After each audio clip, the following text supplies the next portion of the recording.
नमस्कार। Book audio आपके लिए लेकर आया है साहित्य जगत के महान लेखक मुंशी प्रेमचंद की कहानियों का कारवा।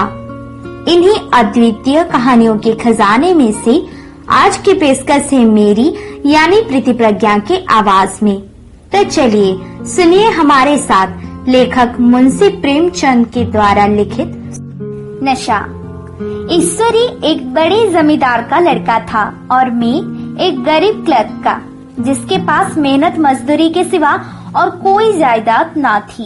हम दोनों में परस्पर बहसें होती रहती थी। मैं जमींदारी की बुराई करता, उन्हें हिंसक पशु और खून चूसने वाली जोक और वृक्षों की चोटी पर फूलने वाला वंजा कहता था। वो जमींदारों का पक्ष लेता, पर स्वभावतः उसका पहलू कुछ कमजोर होता था, क्योंकि उसके पास जमींदारों का अनुकूल कोई दलील न थी। वो कहता है कि सभी मनुष्य बराबर नहीं होते, छोटे बड़े हमेशा होते रहते हैं और होते रहेंगे। लचर दलील थी। किसी मनुष्य या नैतिक नियम से इस व्यवस्था का औचित्य सिद्ध करना कठिन था। मैं इस वाद विवाद की गर्मी में अक्सर तेज हो जाता था और लगने वाली बात कह जाता था। ईश्वरी हार कर भी मुस्कुराता रहता था। मैंने उसे कभी गर्म होते नहीं देखा। शायद इसका कारण ये था कि वो अपने पक्ष की कमजोरी समझता था। नौकरों से वो सीधे मुंह बात नहीं करता था। अमीरों में जो एक बेदर्दी और उदंडता होती थी, इसमें उससे भी प्रचुर भाग मिला था। नौकर ने बिस्तर लगाने में जरा भी देर की, दूध जरूरत से ज्यादा गर्म या ठंडा हुआ, साइकिल अच्छी तरह से साफ हुई या नहीं, तो वो आपे से बाहर हो जाता। सुस्ती या बदतमीजी उसे जरा भी बर्दाश्त नहीं थी, पर दोस्तों से और विशेषकर मुझसे उसका व्यवहार सौहार्द और नम्रता से भरा हुआ होता था। शायद उसकी जगह मैं होता तो मुझसे भी वही कठोरताएं पैदा हो जाती जो उसमें थी, क्योंकि मेरा लोक प्रेम सिद्धांतों पर नहीं, निजी दशाओं पर टिका हुआ था। लेकिन वो मेरी जगह होकर भी शायद अमीरी ही रहता, क्योंकि वो प्रकृति से ही विलासी और ऐश्वर्य प्रिय था। अब की दशहरे की छुट्टियों में मैंने निश्चय किया कि घर ना जाऊंगा। मेरे पास किराए के लिए रुपए ना थे और ना घर वालों को तकलीफ देना चाहता था। मैं जानता हूँ वो मुझे जो कुछ देते हैं वो उनकी हैसियत से बहुत ज्यादा है। उसके साथ ये परीक्षा का ख्याल था। अभी बहुत कुछ पढ़ना है। बोर्डिंग हाउस में भूत की तरह अकेले पड़े रहने की भी जी ना चाहता था। इसलिए जब ईश्वरी ने मुझे अपने घर का न्योता दिया तो मैं बिना आग्रह के राजी हो गया। ईश्वरी के साथ परीक्षा की तैयारी खूब हो जाएगी, लेकिन इसके साथ ये कहा कि भाई एक बात का ख्याल रखना, वहाँ अगर जमींदारों की निंदा की तो मामला बिगड़ जाएगा और मेरे घर वालों को बुरा लगेगा। वो लोग तो असमिया पर इसी दावे से शासन करते हैं कि ईश्वर ने असमिया को उनके सेवा के लिए पैदा किया है। असामी भी यही समझते हैं। अगर उससे सुझा दिया जाए कि जमींदार और आसामी में कोई मालिक भेद नहीं है तो जमींदारी का कहीं पता ना लगे। मैंने कहा, तो क्या तुम समझते हो कि मैं वहाँ जाकर कुछ और ही हो जाऊंगा? हाँ, मैं तो यही समझता हूँ। तुम गलत समझते हो। ईश्वरी ने इसका कोई जवाब ना दिया। कदाचित उसने इस मामले को मेरे विवेक पर छोड़ दिया और बहुत अच्छा किया। अगर वो अपनी बात पर अड़ता तो मैं भी जिद पकड़ लेता। सेकंड क्लास तो क्या, मैंने कभी इंटर क्लास में भी सफर ना किया था। अब की सेकंड क्लास में सफर का सौभाग्य प्राप्त हुआ। गाड़ी तो 9 बजे रात को आती थी, पर यात्रा के अर्ज में हम शाम को स्टेशन जा पहुँचे। कुछ देर इधर उधर सैर करने के बाद रिफ्रेशमेंट रूम में जाकर हम लोग ने भोजन किया। मेरे वेशभूषा और रंग ढंग से पराखी खानसामों को ये पहचानने में देर न लगी कि मालिक कौन है और पिछलेगू कौन। लेकिन ना जाने क्यों मुझे उनकी गुस्ताखी बुरी लग रही थी। पैसे ईश्वरी की जेब से गए। शायद मेरे पिता को जो वेतन मिलता है उससे ज्यादा इन खानशामों को इनाम इकराम में मिल जाता है। एक अठनी तो चलते समय ईश्वरी ही ने दी। फिर भी मैं उन सबों से उसी तत्परता और विनय की अपेक्षा करता था जिससे वो ईश्वरी की सेवा कर रहे थे। ईश्वरी के हुक्म पर सबके सब दौड़ते हैं, लेकिन मैं कोई चीज मांग लूं तो अपने उत्साह नहीं दिखाते। मुझे भोजन में कुछ स्वाद न मिला। ये वेद ध्यान को संपूर्ण रूप से अपने ओर खींचे हुए था। गाड़ी आई, हम दोनों सवार हुए। खानशामों ने ईश्वरी को सलाम किया, मेरी ओर देखा भी नहीं। ईश्वरी ने कहा, कितने तमीजदार हैं ये सब। एक हमारे नौकर है कि कोई काम करने का ढंग ही नहीं। मैंने खट्टे मन से कहा, इसी तरह अगर तुम अपने नौकरों को भी 8 आने रोज इनाम दिया करो तो शायद इनसे ज्यादा तमीजदार हो जाए। तो क्या तुम समझते हो ये सब केवल इनाम के लालच में इतना अदब करते हैं? जी नहीं, कदापि नहीं। तमीज और अदब तो इनके रक्त में मिल गया है। गाड़ी चली। डाक थी। प्रयाग से चली तो प्रतापगढ़ जाकर रुकी। एक आदमी ने हमारा कमरा खोला। मैं तुरंत चिल्ला उठा, दूसरा दरवाजा है, 2nd क्लास है। उस मुसाफिर ने डिब्बे के अंदर आकर मेरी और एक विचित्र उपेक्षा की दृष्टि से देखकर कहा, जी हाँ, सेवक इतना समझता है। और बीच वाले बर्थ पर बैठ गया। मुझे कितनी लज्जा आई, कह नहीं सकता।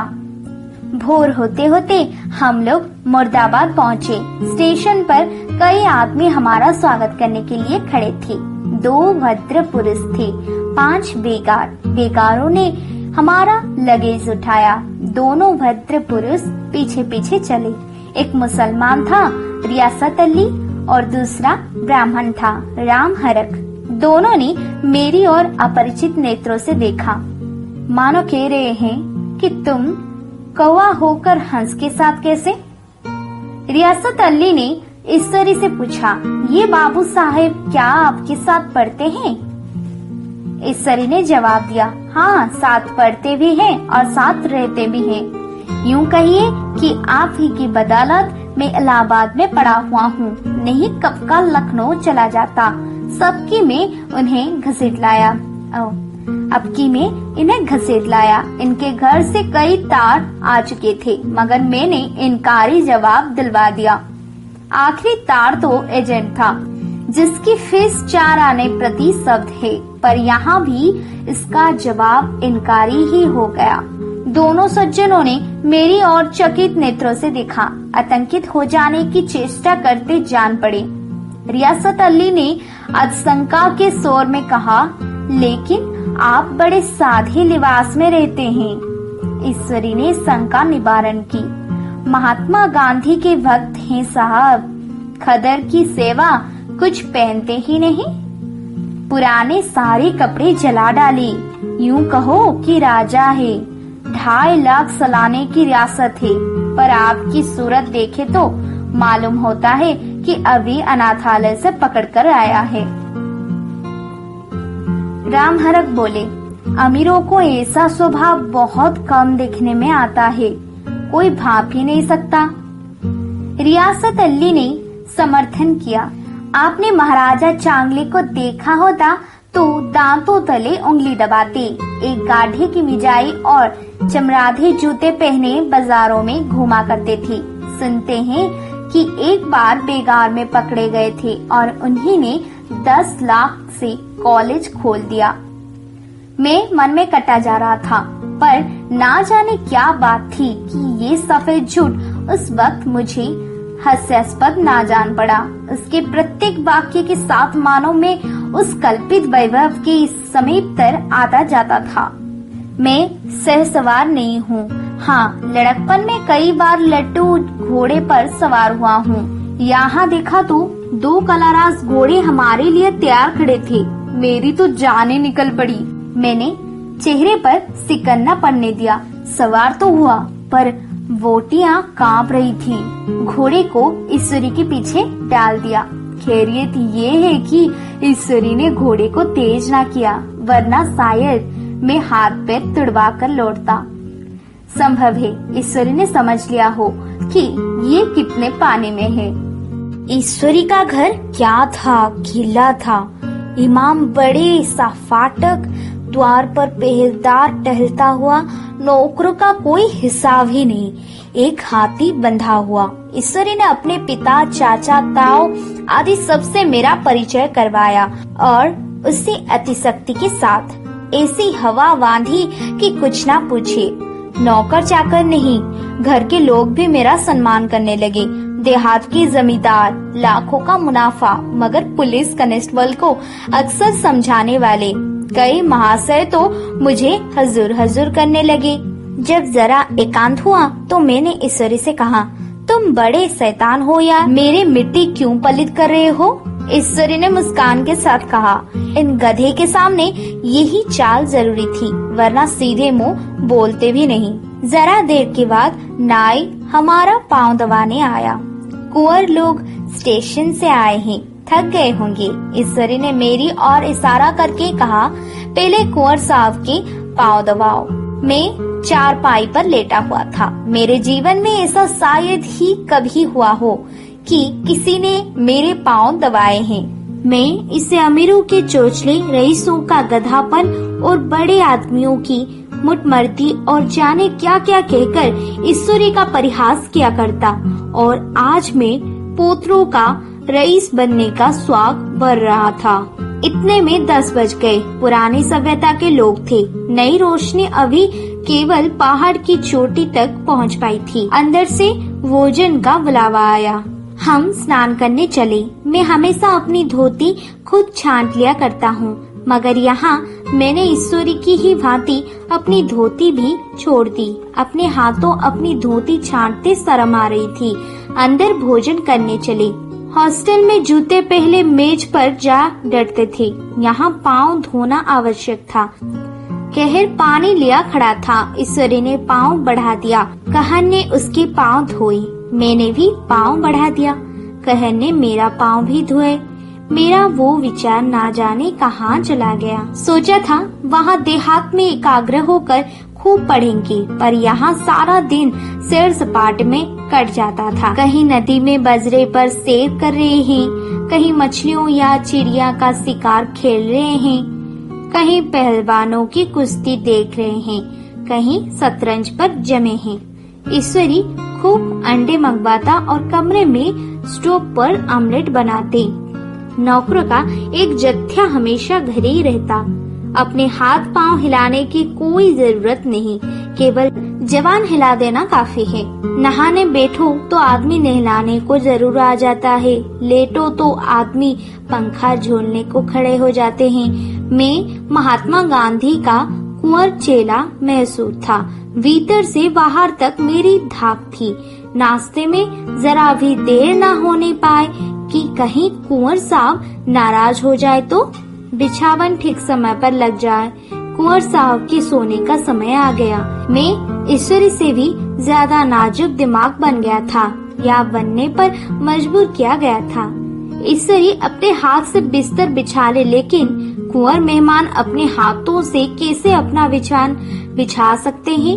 उनकी महानता में बट्टा लग जाएगा।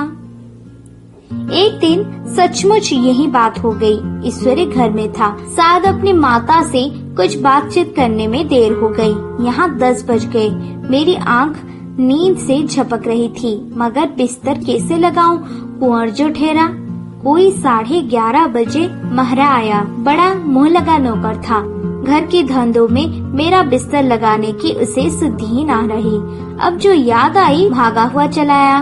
मैंने इसी डांट बताई कि उसने भी याद किया होगा। ईश्वरी मेरी डांट सुनकर बाहर निकल आया और बोला, तुमने बहुत अच्छा किया। ये सब हरामखोर इसी व्यवहार के योग्य हैं। इसी तरह ईश्वरी एक दिन एक जगह दावत में गया हुआ था। शाम हो गई, मगर लैंप मेज पर रखा हुआ था। दियसली भी थी, लेकिन ईश्वरी खुद कभी लैंप नहीं जलाता था। फिर कुंवर साहब कैसे जलाए? मैं झुंझला रहा था। समाचार पत्र आया रखा हुआ था। जी उधर लगा हुआ था, पर लैंप नदारद। दैवयोग से उसी वक्त मुंशी रियासत अली आ निकले। मैं उन्हीं पर उबल पड़ा। ऐसी फटकर बताई कि बेचारा उल्लू हो गया। तुम लोगों का इतनी फिक्र भी नहीं है कि लाम तो जलवा दो। मालूम नहीं ऐसे कामचोर आदमियों का यहाँ कैसे गुजारा हो जाता है। मेरे यहाँ घंटे भर निर्वाह ना हो। रियासत अली ने कांपते हुए हाथों से लैम्प जला दिया। वहाँ एक ठाकुर अक्सर आया करता था। कुछ मनचला आदमी था, महात्मा गांधी का परम भक्त। मुझे महात्मा जी का चेला समझकर मेरा बड़ा लिहाज करता था। मुझसे कुछ पूछते संकोच करता था। एक दिन मुझे अकेले देखकर आया और हाथ बांधकर बोला, सरकार तो गांधी बाबा के चेले हैं ना। लोग कहते हैं कि यहाँ सूरज हो जाएगा तो जमींदार ना रहेंगे। मैंने सान जमाई, जमींदारों के रहने की जरूरत ही क्या है। ये लोग गरीबों का खून चूसने के सिवा और क्या करते हैं। ठाकुर ने फिर पूछा, तो क्यों सरकार सब जमींदारों की जमीन छीन ले जाएगी। मैंने कहा, बहुत से लोग तो खुशी से दे देंगे। जो लोग खुशी से ना देंगे उनकी जमीन छीननी ही पड़ेगी। हम लोग तो तैयार बैठे हुए हैं। जो है स्वराज है, अपने इलाके असमिया के नाम हिवा कर देंगे। मैं कुर्सी पर पांव लटकाए बैठा हुआ था। ठाकुर मेरे पांव दबाने लगा, फिर बोला, आजकल जमींदार लोग बड़ा जुल्म करते हैं। सरकार हमें भी हुजूर अपने इलाके में थोड़ी सी जमीन दे दें। मैंने कहा, अभी तो मेरा कोई आखिरकार नहीं है भाई।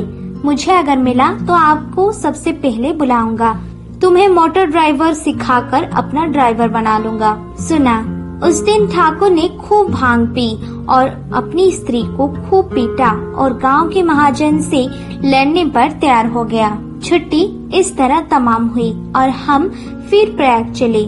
गांव के बहुत से लोग हम लोगों को पहुंचाने आए। ठाकुर तो हमारे साथ स्टेशन तक आए। मैंने भी अपना पार्ट खूब सफाई से खेला और अपनी कुविरचित विनय और देवत्व की मुहर हर के हृदय पर लगा दी। जी तो चाहता था हर एक नौकर को अच्छा इनाम दूं, लेकिन वो सामर्थ कहाँ थी। वापसी टिकट था ही, केवल गाड़ी में बैठना था। पर गाड़ी आई तो ठसाठस भरी हुई। दुर्गा पूजा की छुट्टियों भोग कर सभी लोग लौट रहे थे। सेकंड क्लास में तिल रखने की जगह ही नहीं। इंटर क्लास की हालत उससे भी बदतर। ये आखिरी गाड़ी थी, किसी तरह रुक ना सकते थे। बड़ी मुश्किल से तीसरी दर्जे में जगह मिली। हमारे ईश्वर ने वहाँ अपना रंग जमा लिया, मगर मुझे उसमें बैठना बुरा लग रहा था। आए थे आराम से, लेटे लेटे जा रहे हैं सिकुड़े हुए। पहलू बदलने की भी जगह न थी। कई आदमी पढ़े लिखे भी थे। वो आपस में अंग्रेजी राज्यों की तारीफ करते जा रहे थे। एक महाशय बोला, ऐसा न्याय तो किसी राज्य में नहीं देखा। छोटे बड़े सब बराबर। राजा भी किसी पर अन्याय करे तो अदालत उसकी गर्दन दबा देती है। दूसरे सज्जन ने समर्थन किया, अरे साहिब, आप खुद बादशाह पर दावा कर सकते हैं। अदालत में बादशाह पर डिग्री हो जाती है। एक आदमी जिसकी पीठ पर बड़ा गट्ठर बंधा हुआ था, कलकत्ता जा रहा था। कहीं गठरी रखने की जगह ना मिलती थी। पीठ पर बांधे हुए था। इसमें बेचैन होकर बार बार द्वार पर खड़ा हो जाता। मैं द्वार के पास ही बैठा हुआ था। उसका बार बार आकर मेरे मुंह को अपनी गंठरी से रगड़ाना मुझे बहुत बुरा लग रहा था। एक तो हवा यूं ही कम थी, दूसरे उस गवार का आकर मेरे मुंह पर खड़ा हो जाना मानो मेरा गला दबाना था। मैं कुछ देर तक जब्त किए बैठा रहा। एकाएक मुझे क्रोध आ गया। मैंने उसे पकड़कर पीछे ठेल दिया और 2 तमाचे जोर जोर से लगाए। उसने आंख निकालकर कहा, क्यों मारते हो बाबूजी? हमने भी किराया दिया है। मैंने उठकर 2-3 तमाचे और झड़ दिए। गाड़ी में तूफान आ गया। चारों ओर से मुझ पर बौछार पड़ने लगी। अगर इतने नाजुक मिजाज हो तो अव्वल दर्ज में क्यों नहीं बैठे? कोई बड़ा आदमी होगा तो अपने घर का होगा ना। मुझे इस तरह मारते तो दिखा देता। क्या कसूर किया था इस बेचारे ने? गाड़ी में सांस लेने की जगह नहीं, खिड़की पर जहाँ सांस लेने खड़ा हो गया तो उस पर इतना क्रोध क्यों? अमीर होकर क्या आदमी अपनी इंसानियत बिल्कुल खो देता है? ये भी अंग्रेजी राज है जिसका आप बखान कर रहे थे। एक ग्रामीण बोला, दफ्तरन माँ घुसन तो पावत नहीं, उस पर इतना मिजाज। ईश्वरी ने अंग्रेजी से कहा, what an idiot you are बेयर। बीर तुम कितने मूर्ख हो। और मेरा नशा अब कुछ कुछ उतरता हुआ मालूम होता था।